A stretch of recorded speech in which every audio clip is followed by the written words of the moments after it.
Thank you, Jeff. And before we move on, I really do want to thank all the people that are here from the University of Akron, that are here from our two sponsors, Jumpstart and UARF. I got a little sentimental in my introduction, but I didn't thank all the people that I really want to thank. We've got a lot of people here that really mean a lot to us, and you know who you are, and we are very, very thankful that you are here with us tonight. I also want to make clear that we have a Q&A session going to happen this after our second guest comes up, and you can line up back there at that microphone by that camera right there at that post. And to the first 5 or 6 or 7 people that ask good questions, we're going to give you one of our new tablets that we just got that are made completely of stone. Actually, they're not made of paper, so the green footprint is absolutely zero.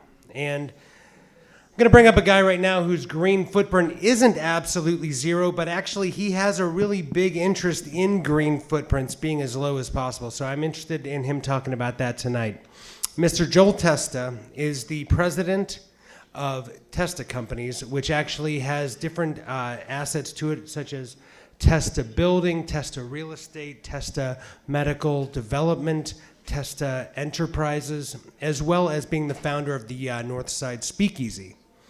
Joel is a young man who is taken on a business and really broken new ground in the Akron area because he's a motivated, spirited individual that is always looking to be a better community steward. So I ask you to put your hands together with a warm Blueprints to Excel welcome for Mr. Joel Testa.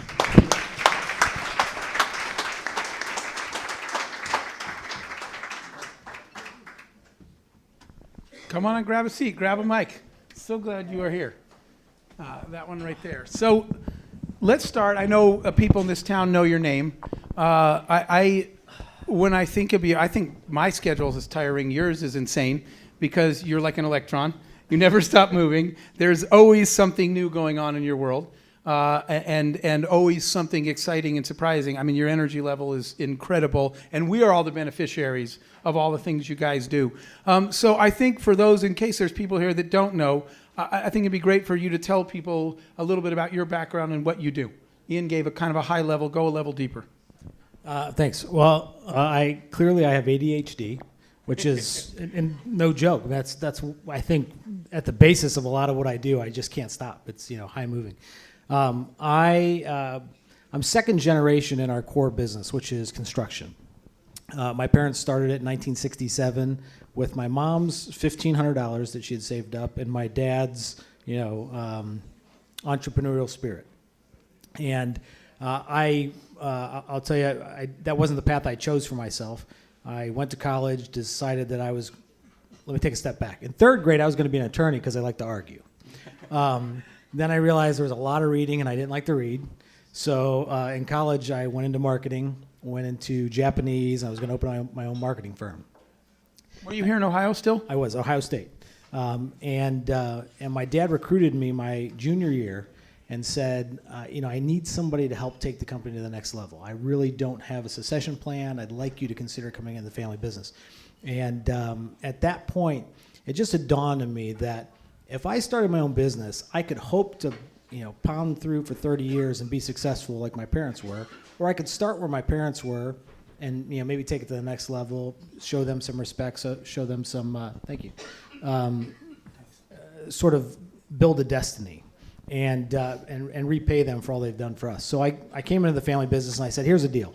If I'm going to come in, I need a creative outlet. I saw myself as a creative type. So I wanted to start a real estate company, and I'll market the products that they were building as builders. So that was my foothold into the family business. I worked my way through. We do property management, construction, real estate, a handful of different companies.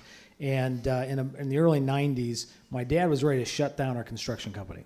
The residential portion of it. He had moved into commercial and multifamily, and basically said, it's not as profitable. It's really a headache. It's just not where the commercial world is.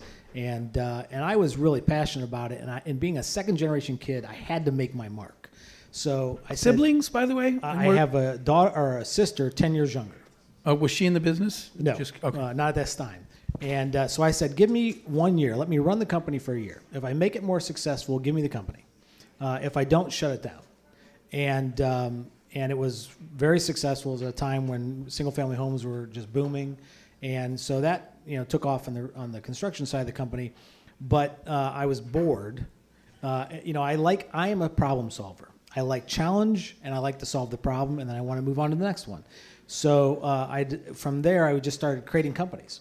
And I looked at businesses that I dealt with in the construction industry, and why wouldn't I create that company and have that control and bring it in-house and lower our overhead and all those types of things. So let's jump off there, since our topic today is breaking new ground. What was the first new business you launched that wasn't the family's old business, and how did you feel about that, and how did the family feel about that? I created an investment company with my sister, who I was trying to get into the business, and we started buying up property. And of course, my parents looked at it as me taking my sister under my wing, and hopefully educating her and getting her to wanting to come into the family business. So, as Italians, my dad always said, the secret to success is pay your kids more than they can get working anywhere else, so that they'll never leave you, and you'll have a family business for generations. So bringing my sister into the family business was a big success for everybody. But the architectural, and this is later in life now, the last several years, the companies that I think have been the most influential is creating the architectural company and creating a building supply company. Where we saw our two sort of bottlenecks were in those two industries.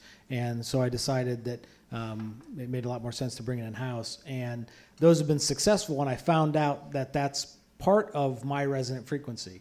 Is that all these years I was doing what I wanted to give respect to my parents. I saw success in it because of our I don't know, the goals that our family taught.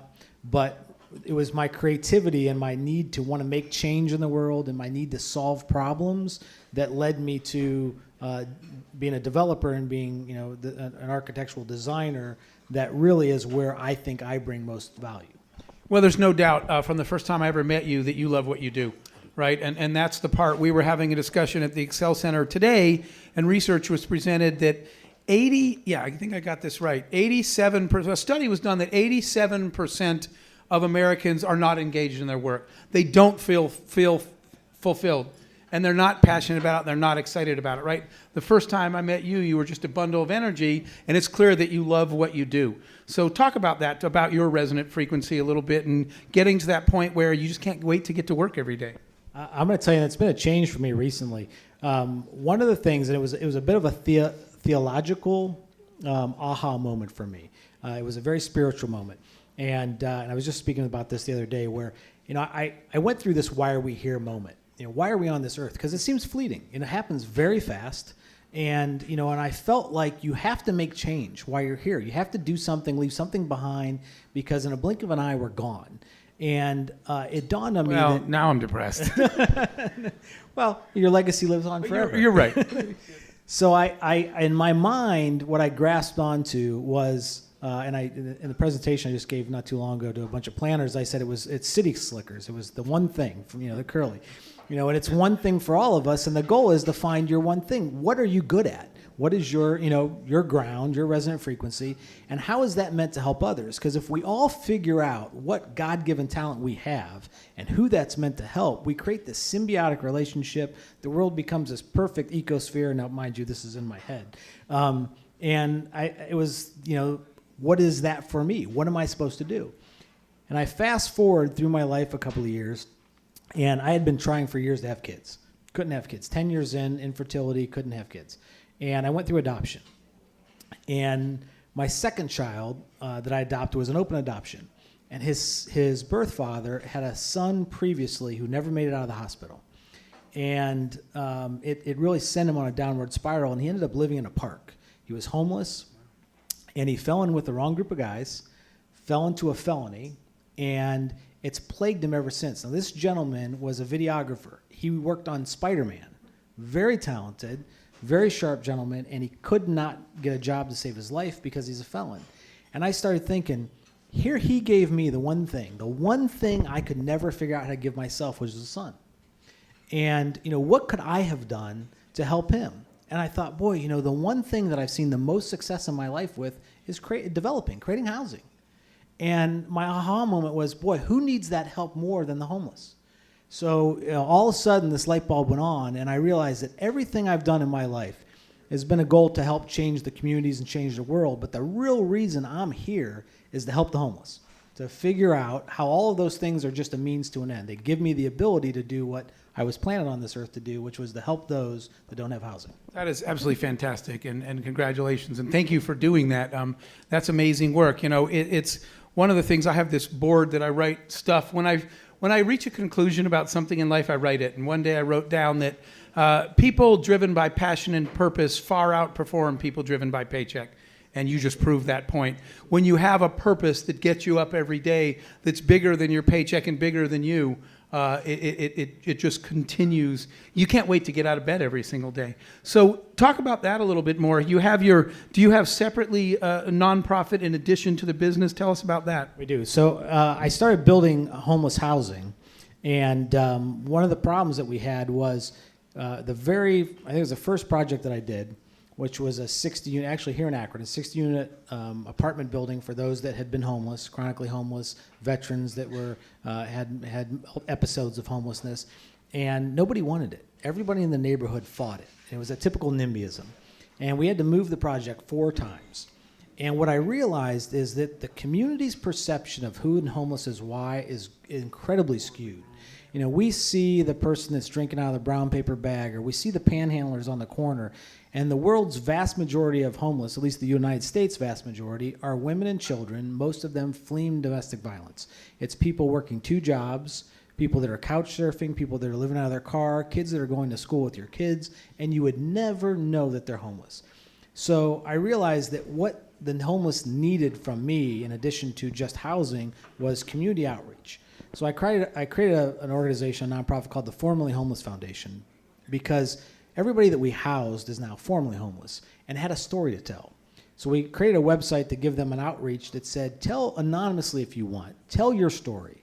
Tell people that, you know, I'm homeless, I had medical bills that caused us to lose our house, I have 2 kids, I work 2 jobs, my coworkers would never know I'm homeless, and humanize it. Because I think if the world really understood it, we'd want to help. You know, we care about people that genuinely need cared about. It's the feeling that we're being taken advantage of, or that people want to be homeless, that I think has us jaded. So the Formerly Homeless Foundation is the nonprofit that we created mostly to do the community outreach and change public perception that then ties in with the actual housing that we built. So let's stop here and make an important point, I think, because this term social entrepreneurship came out. And I actually hated the term because it implied you had to make a choice. Right? You either have to do something for the good of humanity or run a business that makes money. And it turns out the truth is running a good business that makes money enables you to do something for your community. So I hated that term social entrepreneurship because it created that divide. When I sold my first company, I was in my 20s, and we sold our tech company for 9 figures. And I actually regretted it because of all the bad things that were happening around me, just because it was like winning the lottery, because I had money. And one day I was sitting there thinking about the fact that I almost wish I hadn't made this money because of all the negative thing that people, I'm a capitalist and I'm a sellout and I'm all these bad things, until one day we went and built I'd love to hear you say this, we went and built a home and we refinanced and rebuilt a home for abused women. And that was the day I discovered that I couldn't wait to go back to work tomorrow, work really hard, create value, make money, and do something else for someone in the community. So I think it's great that your business, you're not fixing the drinking water problem, right? You're not curing disease. You're running really solid businesses that enable you to do amazing things in your community that gets you excited about going to work every day. What's next for you? I mean, you've done so much and you never stop moving, but what are some things on your list? What's next for the business or you? I think, again, at my core is a problem solver. So I was just telling someone the other day that, they were asking me, why are you in Akron? Why are you developing in Akron? And I'm in Akron because my family's in Akron.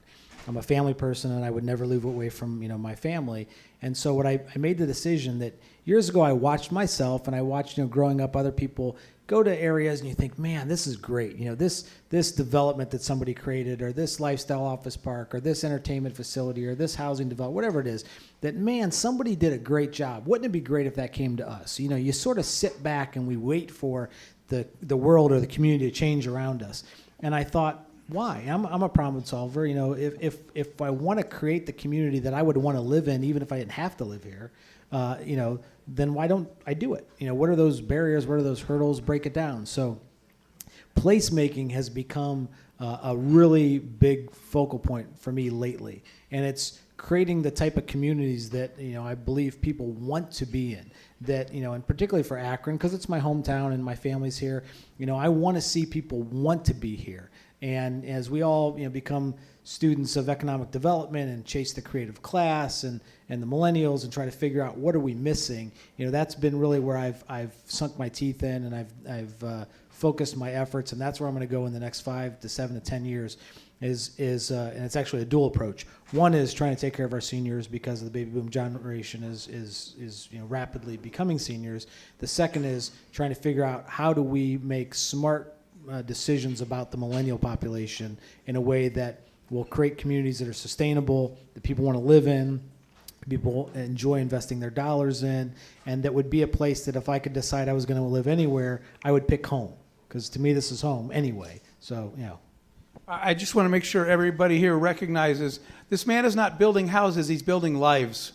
This is a holistic 360 view of our community and our customer that's a lot bigger than just the hammers and nails and woods. I think that's absolutely fantastic. You can tell people about the most recent, the hotel and the speakeasy, and are you part of those lofts there?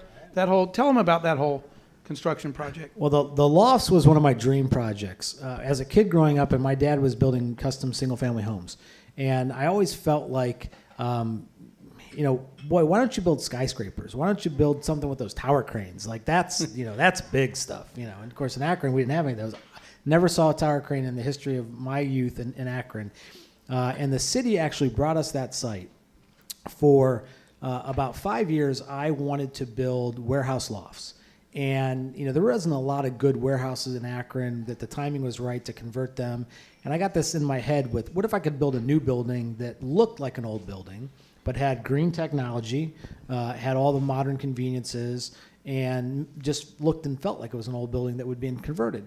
And I was looking for the right site for it. And the city brought me this one, and there was another developer looking at building low-income housing there. And we, at the time, we had been doing low-income housing, and they said, could you do something with this site? And I said, I love Manhattan. And if my family was in Manhattan, I'd be living there. It had the energy and the buzz, but I love Central Park. And I love this idea that on one side, you had this lush greenscape, and on the other side, you have this dense urban metropolis. And when I looked at the Northside Lofts area, I saw that. I saw this is Akron's Central Park, very small scale, but I think big usually. So I set out to create the Northside Lofts, which was this mixed-use development, and it had 2 high-rise buildings. I opened it up in 2007 when the real estate market collapsed, and quickly realized we didn't need the first building, let alone the second building. So I didn't build the second building. And we struggled through, and we held on to it because I knew we had the right product. It was just the wrong timing. And I had a bunch of people that bought in early. And I was destined to see their dollars make sense for them. And I didn't want to have a fire sale. I didn't want to turn it over to the banks. I wanted to plug through because I thought they believed in me. I'm not going to let them down. So, and I say me, my family, because obviously I wouldn't be doing any of this without my parents and their backing and their support. So fast forward, when the University of Akron decided to buy the Crown Plaza Hotel, we lost our largest hotel, our largest viable hotel downtown Akron. And I decided, maybe instead of a loft building, we need a hotel downtown. And I designed a boutique hotel, the look and feel like our lofts, got the whole building designed. And before I closed on the deal, the Radisson lost its flag. And all of a sudden, we had no flagged hotel or no franchise, which comes with the rewards points for the business travelers. So no flagged hotel downtown. And I thought, boy, I need a flag now. I need to attract the business travelers. So I sought out to get a franchise. I was lucky enough to get the Marriott and ended up building the Marriott there in that building. And because I don't like to do what anybody else does, I like to feel like what I'm doing is groundbreaking and unique and different. And I always said, when we were building homes, I built starter homes. And my customers would always come back to me and say, would you build our next home? We'd like a 4-bedroom, 2,400 square foot Center Hall Colonial. And I said, no, I don't do that. And they said, well, what do you mean? We're repeat business. What do you mean you don't do that? And I said, there's plenty of builders that do 2,400 square foot Sun Hall colonials. The world doesn't need me to do that. I need to do what nobody else is doing, and that's build great 1,100 square foot homes or 1,800 square foot homes. And that was my niche, and so I just stuck with it. But at any rate, I chose to create this product where if we only were going to have one hotel downtown, I wanted it to be all things to all people. So I picked the Courtyard, which was the entry-level price point of the Marriott. I talked Marriott into letting me build a 10-story urban model and to upgrade it enough that it felt like the JW Marriott so that I could get both ends. Because if I'm going to be the only hotel downtown, I'm going to get everybody. So why not get the broadest spectrum I can? And instead of putting the things, the amenities in the hotel, like a full-service restaurant and room service and those kinds of things, I'd put them in the development. So you could get a 5-star resort restaurant with a world-class chef next door, but you don't have to pay for it in your room rates in your hotel. You get to pay the Courtyard rate, and you get the JW Marriott service. And it was an interesting model. In fact, we worked with a spa for quite some time that was looking at going in that would provide spa service as a tenant of ours in the building next door that, again, you could have the use of if you wanted, but you didn't have to pay, that in the room rate. So it's been an interesting evolution of what, I think the future of hotels is, at least in my little world. And it's been extremely successful, and it's been fun. So if you haven't seen it, you should go see it. I spend my life in hotels, so I'm a pretty good judge. I love it. It's fantastic. There is a theater in it, like a movie theater in the hotel that you can use for private meetings and events. There's the speakeasy. They have lofts in the hotel that look like lofts you would live in, but you can stay in them if you're in town for you achieved your goal. It's an amazing property. I encourage you guys. I've been telling guests to go stay there, to go visit the lofts, go visit the hotel, etc. So we're going to keep you here because we want people to have a chance to talk to you and ask you questions. But before we bring up our next guest, I just want to say one of the saddest phrases, editorial opinion here, these views may not reflect the views. What are you supposed to say for a disclaimer? But I think one of the saddest phrases in America is thank God it's Friday. And the reason is because Americans hate their job. Why are you so happy it's Friday? Because you can't wait to get out of work. I just got interviewed for a book called Can't Wait Till Monday. Because on Sunday nights, when people say, oh, I got to go to work tomorrow, I say, really? I get to go to work tomorrow because I can't wait till Monday. This is that guy. This is a guy that can't wait to get to work every single day because he loves what he does. He found his golden purpose, and we are the beneficiaries of it. Thank you very much for all you do, Joel, for our community and for this town. Give a round of applause.